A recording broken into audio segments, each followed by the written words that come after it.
In the first part of this series, looking at the Diamond Select Toys Ghostbusters 7-inch scale action figures, I focused on the core Ghostbusters themselves.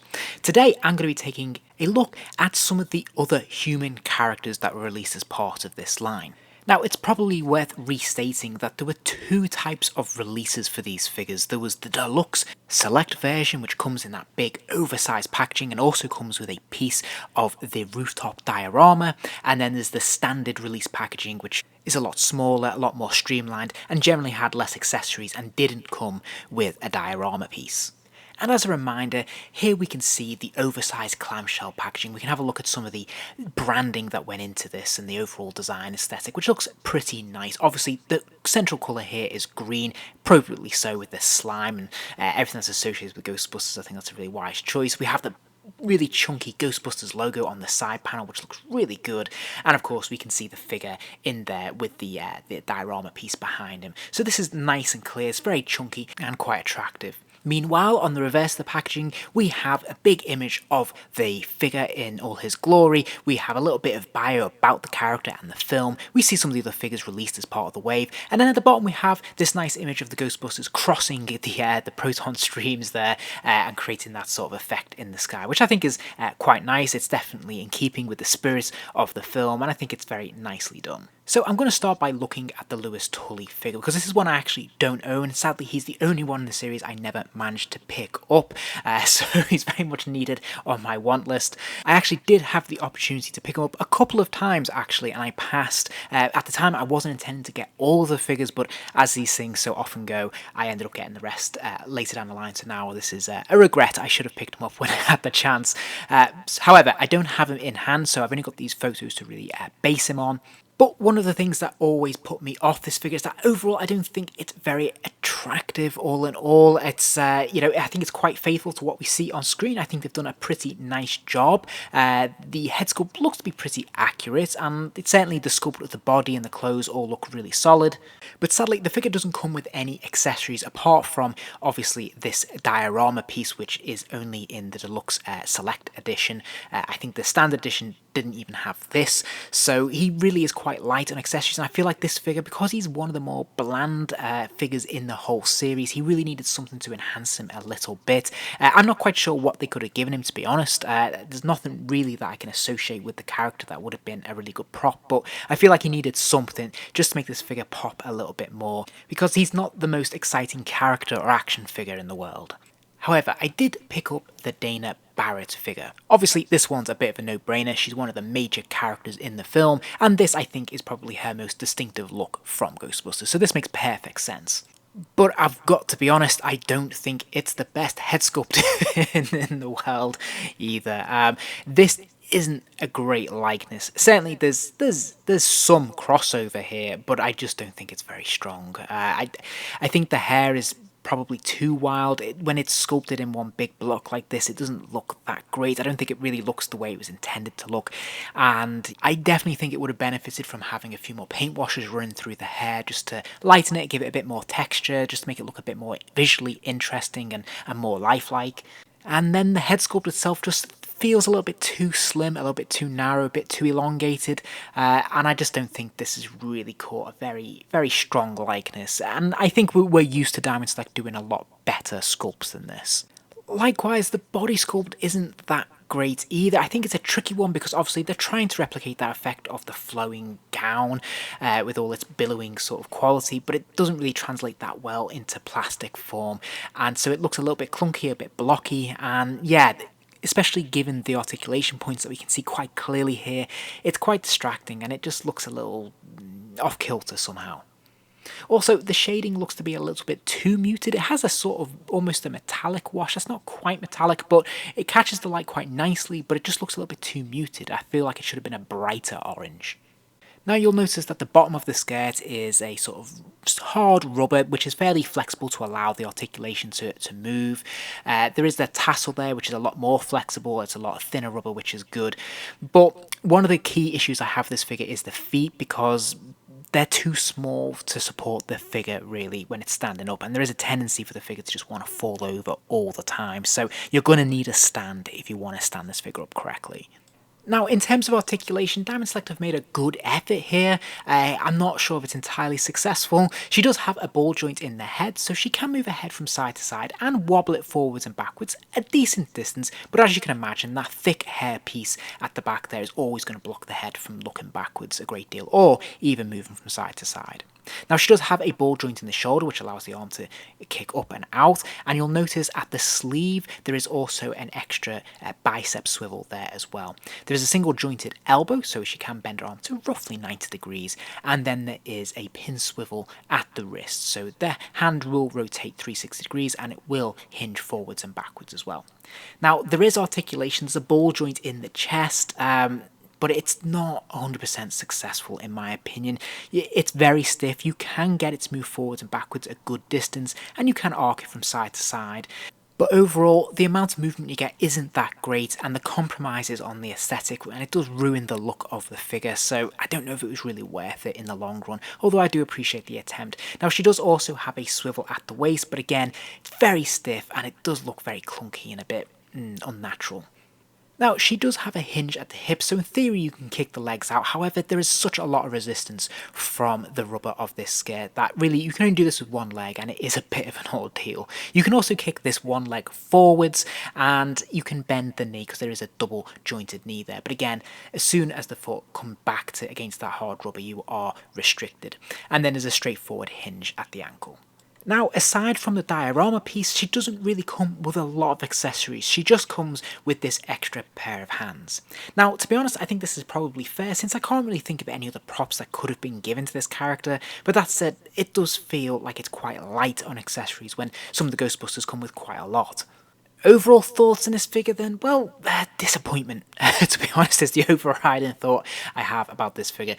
Somehow it just doesn't quite work. I think the intentions are well, meant well, but overall it just doesn't really come together. I don't think the sculpt is particularly good, the paint taps aren't particularly exciting.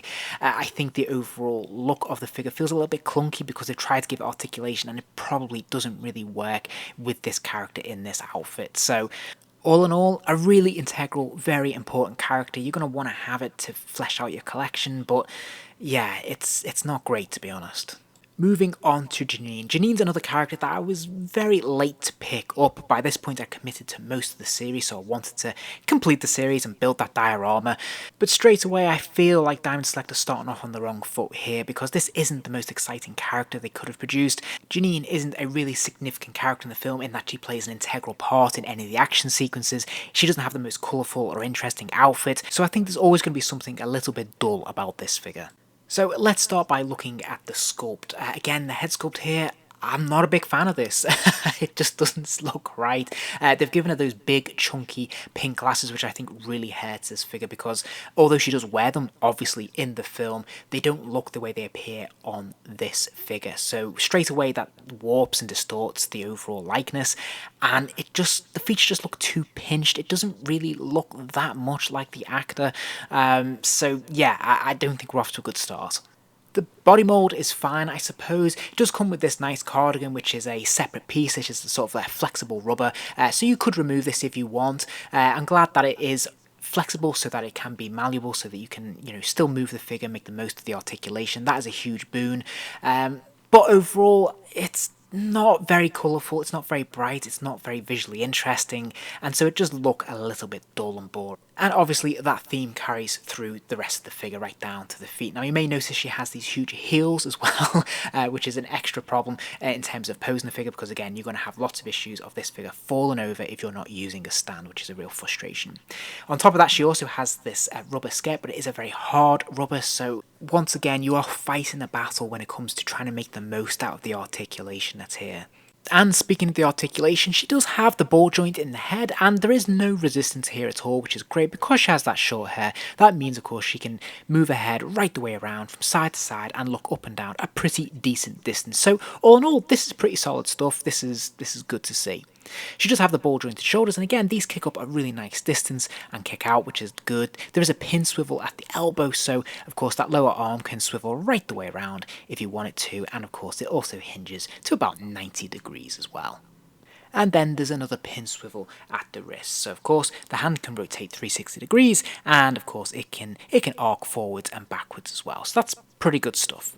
Now, just like Dana, she also has that ball joint in the chest area, so she can arc from side to side, she can swivel from side to side with this upper chest joint, which is good, and she can also lean forwards and backwards. Now, it's not a huge range of motion, but it is there, and I think overall the aesthetic looks better. It's better disguised because of the way the figure is made, because of the outfit the figure has. So I think, you know, it gets away with it more. It justifies having it more, although there still isn't a huge range of motion to justify it, really. There is also an additional swivel at the waist, so she can move from side to side there. And once again, she also has the the hinge at the hips, meaning the legs should kick out to the side and they should kick forwards and backwards, but they can't really, because that rubber skirt just blocks all articulation really when it comes to the upper legs. Thankfully, it's only knee high, so you can get the use out of the knee joint there to bend it to 90 degrees. I don't think you get the full benefit of the double joint, but what can you do? And then there's another pin swivel at the ankle, meaning the ankle can swivel right the way around from side to side, but it also hinges forwards and backwards as well. Now, surprisingly, Janine does actually come with quite a few extras, which is quite nice to see. She has one closed takeaway pot, an open takeaway pot, and I particularly like the addition of the chopsticks coming out the top there. She comes with a telephone, and she also has her bell.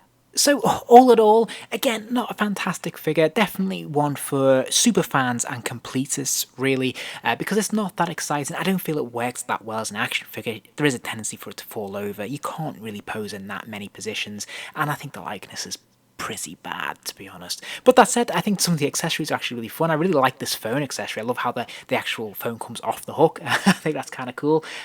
So yeah, all in all, it's not too bad, but it's not that exciting either. And then finally today we have Walter Peck.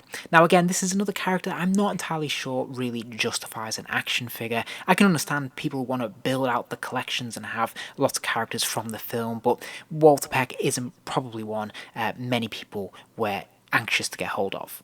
And continuing the pattern that we've seen with the other figures in this video so far, the likeness isn't fantastic. It's not a great head sculpt. Now, it's not bad, and there's definitely a passing resemblance, but something's gone off here. And I feel maybe with this figure, it's more to do with the expression on the face. It's in a slight smirk, which is always going to make it look a little bit off-kilter, a little bit off-center. And I think also the colouring is maybe just a little bit too bright here in the hair, so it just doesn't look quite right to me. The body sculpt is pretty good. I think we've seen something like this very similar on other Diamond Select figures in the past, but I think it works really well. It creates that suit effect nicely. Obviously, the outer blazer is a separate piece. It's a rubber piece. Overall, I think this works pretty nicely. It does look a little bit jarring with the shoulders, but otherwise, I think this works quite well. Likewise, going for the legs and the shoes again, they're nicely sculpted, a little bit dull as these suits tend to be. There's not a lot of colour in them, but it looks pretty good. In terms of his articulation, he does have the ball joint in the head, and this works pretty well. He can spin it right the way around, and he can look up and down as well. It's not a huge distance, to be honest. It's more of a gentle nod.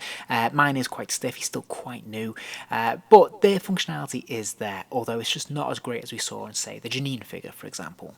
Again, he does have the ball jointed shoulders, and these kick up a really nice distance here. He's got the pin swivel at the lower arm as well, so we can rotate that arm and hinge it to roughly 90 degrees, not quite, but almost. And then there's another pin swivel at the wrist, so again, he can rotate that wrist and he can hinge that forwards and backwards as well. Now again, he's got a ball joint in the upper chest area, so he can move from side to side, he can arc from side to side, and he can bend forwards and backwards with this. So this works pretty well in terms of how it looks. Again, it is masked a little bit by having that blazer over the top, so that hides some of that unseemly line there, and I think it gets away with it. So I think all in all, this works pretty well. I think it's much better on this figure than, say, on the Dana figure, where it just didn't really work. Here, this looks pretty solid.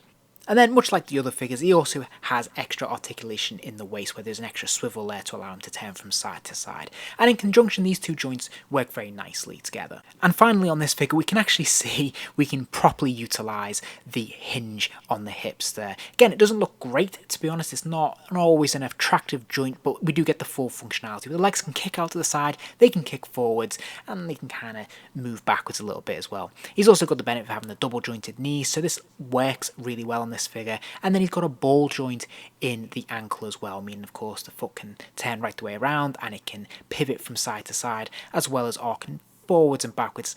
But that said, it doesn't really arc forwards a great deal because of the cuff of the trouser leg.